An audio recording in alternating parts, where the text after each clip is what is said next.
বাংলাদেশের দক্ষিণ পূর্ব সীমান্তে মেঘে ছুঁয়ে থাকা এক স্বপ্নের রাজ্য।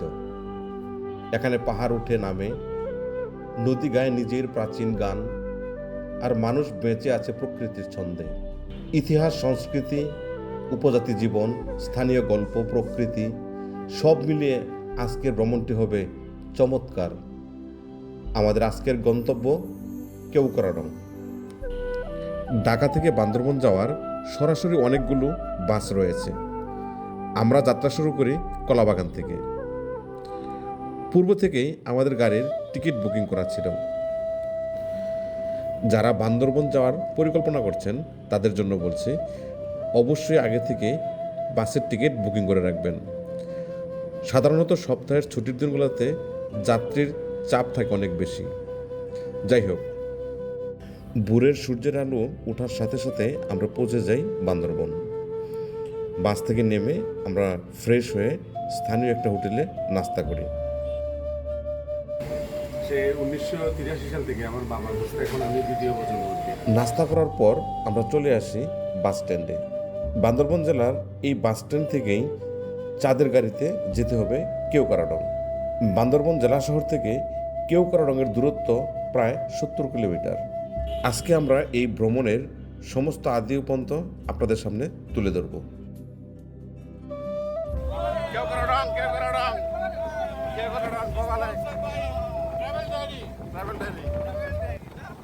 সুপ্রিয় দর্শক শ্রোতা, ট্রাভেল ডায়েরির পক্ষ থেকে শুভেচ্ছা জানিয়ে শুরু করছি আজকের ভ্রমণ গল্প। এই ভ্রমণের সমস্ত খরচের একটি চার্ট ভিডিওর শেষে আমরা দিয়ে দেব, প্রয়োজন হলে দেখে নিতে পারেন। তবে শুরু করা যাক আজকের ভ্রমণ গল্প। বাংলাদেশের 3 পার্বত্য জেলার একটি হলো বান্দরবন। প্রাচীন আরাকান রাজ্যের সময়কার বহু ইতিহাস লুকিয়ে আছে এই পাহাড়ে। শত শত বছর ধরে এখানে বাস করছে বুম, মৃ, মারমা, মগমা, খুমি সহ অসংখ্য জাতিগোষ্ঠী। তাদের নিজস্ব ভাষা, নিজস্ব সংস্কৃতি, নিজস্ব পোশাক আর নিজস্ব আধ্যাত্মিকতা নিয়ে একটি সুন্দর জেলা এই বান্দরবন। বান্দরবন বাস স্ট্যান্ড বা শহর থেকে যাত্রা শুরু। চিম্বুক রোডে শহরের দক্ষিণ পশ্চিম দিকে চিম্বুক বাজারের দিকে প্রায় 10 থেকে 12 কিলোমিটার যাওয়ার পর একটি গুরুত্বপূর্ণ মোড় ওয়াই জংশন। স্থানীয়ভাবে এটি 12 মাইল নামে পরিচিত, যেখানে সাধারণত স্থানীয় পরিবহন বদলাতে হয় এবং নির্দেশনা নিতে হয়। এটি বান্দরবন চিম্বুক রুমা বাজারের একটি সংযোগস্থল। ওয়াই জংশনটি একটি গুরুত্বপূর্ণ ট্রানজিট পয়েন্ট, যেখানে রুমা ও থানচি যাওয়ার রাস্তা আলাদা হয়। ডান দিকে প্রায় 30 থেকে 40 কিলোমিটার যাওয়ার পর রুমা বাজার। ভ্রমণের শুরুতেই প্রয়োজনীয় ডকুমেন্ট বা কাগজপত্রগুলো আপনার সাথে রাখা উচিত, যেমন ন্যাশনাল আইডি কার্ড, পাসপোর্টের ফটোকপি, স্থানীয় প্রশাসনের অনুমতিপত্র যদি ট্রেকিং বা গভীর অঞ্চলে যান, যা বান্দরবন ডিসি অফিস বা ট্যুরিজম অফিস থেকে সংগ্রহ করতে হয়। মিষ্টি হবে? মিষ্টি নেন। জোড়া 50 এটা। কোনটা জোড়া 50? এটা মিষ্টি কত আছে। জোড়া? এটা 100। এটা 100? হ্যাঁ। কয়টা আছে? কয় পিস? পাকা দেখে দেন। কয় পিস?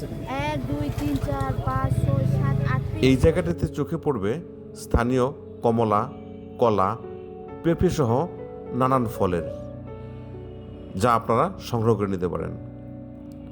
আমরা পুনরায় যাত্রা শুরু করলাম রুমা বাজারের উদ্দেশ্যে। রুমা রোডের দুই পাশে দেখা যায় পাহাড়ির ঢালে সবুজ ধান ক্ষেতের চাষ, কাশবন, কেওড়া ও গর্জন গাছ। মাঝে মাঝে ছোট ছোট পাহাড়ি গ্রাম চোখে পড়ে, যেখানে ব্রহ্ম, মারমা ও ত্রিপুরা জনগোষ্ঠী মানুষের বসবাস। তাদের বাঁশের ঘর, শিশুদের খেলা আর হাসি পাহাড়ের জীবনের এক নির্ভেজাল চিত্র। রাস্তার একটি জনপ্রিয় ভিউ পয়েন্ট হলো চিংড়ি ঝর্ণা পয়েন্ট। এখান থেকে চারপাশের পাহাড় ও সাঙ্গু নদীর দৃশ্য এক নজরে দেখা যায়। বান্দরবন থেকে রুমা পর্যন্ত শুধু একটি পথ নয়, শুধু একটি যাত্রা নয়, এটি বাংলাদেশের পাহাড়ি সৌন্দর্যের এক জীবন্ত অভিজ্ঞতা। প্রতিটি বাঁকে আপনি দেখতে পাবেন প্রকৃতির অনন্য রূপ, মানুষের সরলতা আর পাহাড়ের শান্ত ছন্দ। বান্দরবনের রুমা উপজেলায় Ruma tourist guide welfare association নামে একটি সংস্থা রয়েছে, যা এই অঞ্চলে পর্যটন কার্যক্রমের সমন্বয়ের জন্য কাজ করে থাকে। দর্শনার্থীদের উপজেলা পর্যটন অফিস এবং পুলিশ সহ স্থানীয় কর্তৃপক্ষের সাথে নিবন্ধন করতে হয়। বগা লেক এবং কেওকড়াডাঙ্গার মতো জনপ্রিয় গন্তব্যস্থলে যাওয়ার জন্য নিবন্ধিত গাইড বাধ্যতামূলক। সেনাবাহিনী বেশ কয়েকটি চেক পয়েন্ট পরিচালনা করে থাকে, যেখানে পর্যটকদের বগা লেক এবং কেওকড়াডাঙ্গার মতো বিভিন্ন স্থানে যাওয়ার আগে তাদের ব্যক্তিগত বিবরণ নিবন্ধন করতে হয় এবং ফর্মের কপি জমা দিতে হয়। উল্লেখ্য যে এখানে মিনি স্ন্যাক্স এবং লাঞ্চের ব্যবস্থাও রয়েছে। ব্যক্তিগত তথ্য নিবন্ধন করার পর ফর্মটি জমা দিয়ে এবং স্বাক্ষরিত ফর্মটি সাথে নিয়ে আমরা পুনরায় আবার যাত্রা শুরু করি। এই রাস্তাটি পুরো পাহাড়ি উঁচু নিচু আঁকা বাঁকা, কখনো ঘন জঙ্গলের ভেতর দিয়ে আবার কখনো খোলা আকাশের নিচে চলে গেছে। এই রাস্তায় লোকাল চাঁদের গাড়ি, জিপ বা মোটরসাইকেল ব্যবহার করা যায়। চাঁদের গাড়িতে বান্দরবন থেকে রুমা যেতে সময় লাগে প্রায় 2 ঘন্টা। রাস্তাটি রোমাঞ্চকর হলেও বর্ষাকালে পিচ্ছিল হয়ে পড়ে এবং কিছু জায়গায় কাদা বা জিরি পার হতে হয়, তাই শুকনা মৌসুমে যাত্রা তুলনামূলকভাবে অনেক সহজ। হচ্ছে রুমা ব্রিজ সদরঘাট। আগে ছিল পুরাতন জিপ স্টেশন। এখানে এই পানি দিয়ে আমরা গাড়ি চালায় উঠতাম। আগে আগে নিচ দিয়ে আমরা বগালেক কেওকড়াডাঙ্গা যেতাম স্যার। এখান থেকে বগালেক কত? এখান থেকে 18 কিলোমিটার বগালেক স্যার। 18 কিলোমিটার। হ্যাঁ স্যার। ওখান থেকে 13 কিলো কেওকড়াডাঙ্গা। রুমা বাজার পৌঁছে আর্মি ক্যাম্প রেজিস্ট্রেশন অফিস থেকে বগালেকে যাওয়ার অনুমতি নিতে হবে। গাইড অ্যাসোসিয়েশন থেকে লাইসেন্সপ্রাপ্ত একজন স্থানীয় গাইড নেওয়া বাধ্যতামূলক। বগালেকে থাকতে চাইলে রুমা বাজার থেকে কেনাকাটা করে নেবেন। রুমা বাজারের স্থানীয় জিনিসপত্র যেমন খাবার, পানি ও প্রয়োজনীয় সামগ্রী কিনুন। মনে রাখবেন, বগালেকে থাকার ব্যবস্থা খুবই সীমিত। রং, এলাচি, তেজপাতা আর হচ্ছে আদা, সরষে, খেলে দিরা। চাটা খুব মজা হয়েছে, ধন্যবাদ ভাই। রুমা বাজারে পৌঁছানোর পর আমরা ভীষণ ক্লান্ত। বাজার থেকে প্রয়োজনীয় কেনাকাটা সেরে একটা দোকানে বসে চা পান করি। আর এই ফাঁকে আমাদের গাইড আর্মি ক্যাম্পে গিয়ে অনুমতি গ্রহণ করে। বিকেল 4টার পর আর্মি ক্যাম্প থেকে বগালেকে যাওয়ার অনুমতি মেলে না, তাই দিনের আলো থাকতে থাকতে পৌঁছানো জরুরি। রুমা বাজার থেকে মুনলাইপাড়া, এই যাত্রাটা যেন ধীরে ধীরে সভ্যতা থেকে প্রকৃতির কোলে ফিরে যাওয়ার এক গল্প। রুমা বাজারের কোলাহল পেছনে ফেলে যখন আমরা যাত্রা শুরু করি, তখনই বদলে যেতে থাকে চারপাশের দৃশ্য। পিচঢালা রাস্তা অল্প সময়ের মধ্যে রূপ নেয় এক সরু পাহাড়ি পথে। দুপাশে উঁচু পাহাড়, কোথাও কোথাও লালচে মাটির ঢাল, আর সবুজ গাছগাছালির নীরব এক সঙ্গ। চারপাশের চমৎকার দৃশ্য দেখতে দেখতে আমরা চলে আসি মুনলাইপাড়া। এটি রুমা উপজেলার অন্তর্ভুক্ত একটি পাহাড়ি গ্রাম। রুমা থেকে বগালেক যাওয়ার এটি একটি মিড পয়েন্ট রেস্টিং ভিলেজ নামে পরিচিত।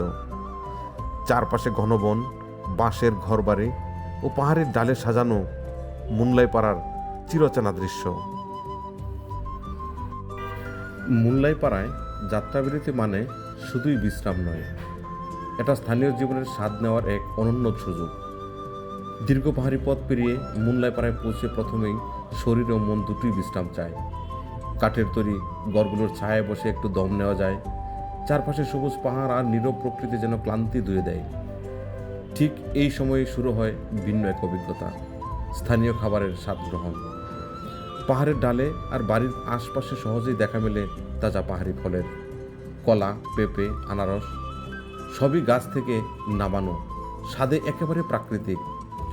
মৌসুম ভেদে কখনো পাওয়া যায় পাহাড়ি কমলা, বিভিন্ন প্রজাতির লেবু, আর টক মিষ্টি স্বাদ দীর্ঘ পথের ক্লান্তি মুহূর্তেই ভুলিয়ে দেয়। এই ফল আর স্থানীয় স্বাদ গ্রহণের মুহূর্তগুলোতে বোঝা যায় মুনলাইপাড়ার মানুষের জীবন কতটা প্রকৃতি নির্ভর ও সরল। পর্যটকের জন্য এটি শুধু খাওয়া নয়, এটি পাহাড়ের সাথে এক নিবিড় ও আন্তরিক পরিচয়ও বটে। বাংলাদেশের সবচেয়ে সুন্দর ও পরিচ্ছন্ন গ্রামগুলির মধ্যে একটি হলো মুংলাইপাড়া। এই গ্রামের মানুষজন অত্যন্ত পরিচ্ছন্নতা প্রিয় ও সচেতন। মুংলাইপাড়ার আরেকটি বড় সৌন্দর্য হলো এখানকার নীরবতা ও শান্ত পরিবেশ। এটি পরিচ্ছন্নতা, সৌন্দর্য আর মানবিকতার এক জীবন্ত উদাহরণ, যা গর্বের সাথে বাংলাদেশের পাহাড়ি সংস্কৃতিকে তুলে ধরে। চলতেছে আর কি, এখন তো শীতকাল আসতেছে, তো এই চাদর মাফলার ওগুলো বেশি চলে আর কি।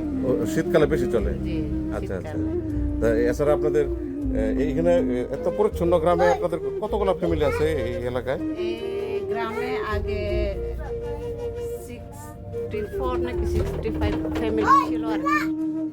এই প্রতিটা দোকানের সামনে, ঘরের সামনে এরকম ডাস্টবিন দেওয়া আছে। কেউ ময়লা এদিক সেদিক ফেলে না। শুধু মুংলাইপাড়া নিয়ে আরেকটি ভিডিও আছে, চাইলে আপনারা দেখে নিতে পারেন। মুংলাইপাড়ার খানিক বিশ্রাম আমাদেরকে সতেজ করে তোলে। পাহাড়ের গায়ে যখন কুয়াশা নেমে আসে তখন সময় থেমে যায়। এই নীরবতার মাঝেই লুকিয়ে থাকে এক যাত্রার গল্প। মুংলাইপাড়া থেকে বগালেক, আর আমাদের এখনকার গন্তব্য বগালেক। যতই এগোই ততই প্রকৃতি হয়ে ওঠে আরো গভীর ও নীরব। মোবাইল নেটওয়ার্ক হারিয়ে গেলে মনে হয় আমরা সত্যি শহরের ব্যস্ত জীবন ছেড়ে বহু দূরে চলে এসেছি। বাতাসে ভেসে আসে পাহাড়ি ফুলের গন্ধ, আর দূরে শুনে যায় অচেনা পাখির ডাক। প্রতিটি পাহাড়, প্রতিটি গাছ যেন হাজার বছরের গল্প বয়ে নিয়ে চলছে। সবুজ বন আর পাহাড়ের স্তরগুলোর মাঝখানে দূর পাহাড়ের বুকের উপর হঠাৎই দেখা যায় একটি অপূর্ব খাড়া ডাল। মনে হয় যেন কোনো শিল্পীর আঁকা একটি ছবি। এই বিস্ময়কে স্থানীয়রা বলেন কাটা পাহাড়। পাহাড়টির গঠন এমনই খাড়া, এমনই দাঁড়ালো, যেন প্রকৃতি নিজের হাতে একটি বিশাল দেয়াল খোদাই করে রেখেছে। এটি শুধু একটি পাহাড় নয়, এটি যাত্রা বিরতির স্থানও বটে। কাটা পাহাড় পেরুলেই আকাশের হৃদয়ে উকি দেয় বিশাল এক পাহাড়ের চূড়া। এই পাহাড়ের পাদদেশেই বগালেক। প্রকৃতি এখানে সৃষ্টি করেছে এমন এক রং, এমন এক নীরবতা, যা অন্য কোথাও দেখা যায় না। পাহাড়ের কোলে তৈরি এই প্রাকৃতিক জলাধারকে অনেকে বলেন দেবতার আশ্রয়স্থল, যার জন্ম ইতিহাসে আছে রহস্য। চারদিকে উঁচু পাহাড়, মাঝখানে নীলাভ সবুজ পানি, যা বছরের পর বছর ধরে রেখেছে একই সৌন্দর্যে, কখনো নীল, কখনো সবুজ, কখনো কালচে। পরিবেশের ভারসাম্য ও স্থানীয় সংস্কৃতিকে সম্মান করুন। বগালেকে হোটেল নেই, স্থানীয়দের তৈরি কটেজে থাকা যায়। আর্মি ক্যাম্প থাকায় নিরাপত্তা বেশ ভালো। পরিবারের সাথেও যাওয়া যায়, তবে দলবদ্ধভাবে যাওয়ার চেষ্টা করবেন। এই বগালেক এবং বগালেক থেকে কেওক্রাডংয়ের আলাদা আলাদা দুটি ভিডিও রয়েছে, চাইলে আপনারা দেখে নিতে পারেন। ভোর ঠিক 5:30। পাহাড় ডাকে নীরবে কুয়াশার আড়াল থেকে, ডাকে সবুজের গভীরতা থেকে। আজ আমাদের যাত্রা বগালেক থেকে কেওক্রাডং। একটি পথ শুধু পাহাড় পেরোয় না, পেরোয় ইতিহাস, সংস্কৃতি আর মানুষের জীবন। ভোরের আলো ফোটার আগেই শুরু হয় কেওক্রাডংয়ের পথে যাত্রা। কেওক্রাডং একসময় যাকে বলা হতো বাংলাদেশের সর্বোচ্চ শৃঙ্গ, আজও এই পাহাড়ের গুরুত্ব কমেনি একটুও। এই চূড়া শুধু উচ্চতার জন্য নয়, এটি সাহসের প্রতীক। এটা পাহাড়ের জয় করার মানুষের গল্প। পাহাড়ের চূড়ায় পৌঁছানো মানে নিজেকে একবার নতুন করে চেনা। সময়ের সাথে বদলেছে পথ। যেখানে একসময় শুধু হাঁটার রাস্তা ছিল, আজ সেখানে পৌঁছেছে গাড়ি। কেউ বলে এতে পাহাড় সহজ হয়েছে, কেউ বলে এতে হারাচ্ছে ট্রেকিংয়ের আসল রোমাঞ্চ। তবু সত্য একটাই, পাহাড় এখনো তার মতোই শক্ত, নীরব আর গর্বিত। অবশেষে আমরা কেওক্রাডংয়ের চূড়ায়। দেশের ছাদের উপর দাঁড়িয়ে থাকা এক নিঃশব্দ মহিমা। এটা এক অনুভব, প্রকৃতির রূপে নিজেকে নতুন করে খুঁজে পাওয়ার অভিযান। যে একবার এই পথে হেঁটেছে সে কখনো পাহাড়কে বলতে পারে না। পাহাড় আমাদের শেখায় চূড়া যতই উঁচু হবে, নীরবতা ততই গভীর হবে। সোনালি আলো ছড়িয়ে পড়ে চারদিকে, মেঘগুলো আগুনের মতো লাল হয়ে ওঠে, আর পাহাড়গুলো দাঁড়িয়ে থাকে ছায়ার মূর্তির মতো। সূর্যের প্রথম আলো যখন মুখে লাগে সব ক্লান্তি হালকা হয়ে যায়। এটা এক অনুভূতি যা মানুষকে একটু নীরব আর একটু শক্ত করে তোলে। আমরা শুধু ছবি নিয়েই ফিরি না, ফিরি এক টুকরো সাহস আর পাহাড়ের সঙ্গে করা এক নীরব প্রতিশ্রুতি। সুপ্রিয় দর্শক শ্রোতা, আজকের গল্প এখানে শেষ করছি। আবার দেখা হবে কোনো এক পাহাড়ে। ধন্যবাদ।